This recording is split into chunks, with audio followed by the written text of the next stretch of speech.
Okay, picture this. You're all dressed up, you're ready to head out the door, and then your phone buzzes. It's that text, the one canceling your plans. And instead of disappointment, you feel, well, something else entirely. It's this incredible wave of relief, right? That little bit of dread you didn't even realize you were carrying just, poof, vanishes. But then, right after that, comes this little pang of guilt.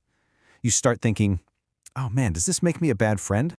So why does it feel so good? What's the deal? Well, let me just put this out there right now. You are not a bad person. That little surge of joy you feel, it's actually rooted in some pretty fascinating psychology and biology, and we're going to break it all down. So the very first and most immediate reason for that feeling of relief is purely physical. This isn't just in your head, it's your entire body having a reaction. Psychologists have this great term for it. They call it your nervous system exhaling. It's like all this social and sensory pressure you were bracing for just disappears, and your body can finally release all that tension it was holding on to. It's like a big sigh you didn't even know you needed to take. And this is so important. This isn't about being antisocial. You know, our culture sometimes makes solitude feel like a problem that needs to be fixed. But what if it's not a problem at all? What if it's just a necessary recovery process for your mind and your body? Now let's go a little deeper and look at the brain itself. Because when you understand how it's wired, it makes total sense why socializing can sometimes feel so draining. So get this, research shows that about 15 to 20% of us, that's roughly 1 in every 5 people, are considered to be highly sensitive. All this means is that your nervous system just processes everything, sights, sounds, emotions, a little more deeply than other people's. If you look at this chart, you can kind of see what's happening. The brain of a highly sensitive person is just doing more work during any social interaction. It's running more programs, analyzing more data, which means it's using up way more resources. Probably the best way to think about this is with an analogy. Just imagine your brain's daily mental energy is like a smartphone battery. Every single thing you do, every interaction, drains a little piece of that power. For some of us, the filter that blocks out all that stimulation is just thinner. Everything gets through and eats up resources. Loud music, making eye contact, even just a cluttered room. It's all like little apps running in the background, just draining your battery faster and faster.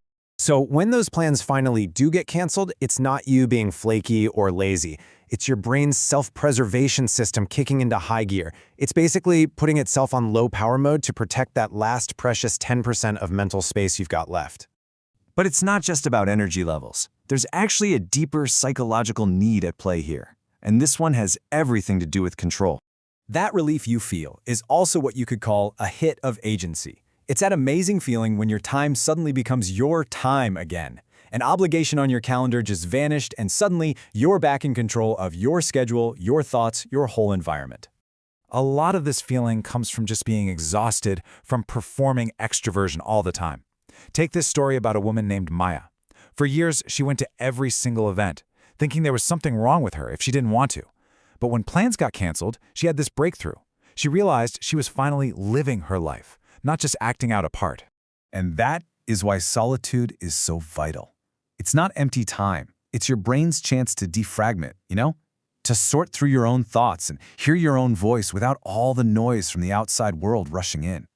It's a chance to, as our source material so beautifully puts it, water its own plant. Okay, now this is a really important point. While loving solitude is totally healthy, it's a good idea to check in with yourself and make sure that alone time is actually doing what it's supposed to do for you. You see, there's a huge difference between recharging and retreating. Recharging feels restorative. You come back from it feeling more present, more yourself. You just feel better. Retreating, on the other hand, can feel kind of like numbness. You might become even more disconnected and maybe even feel vaguely worse afterward.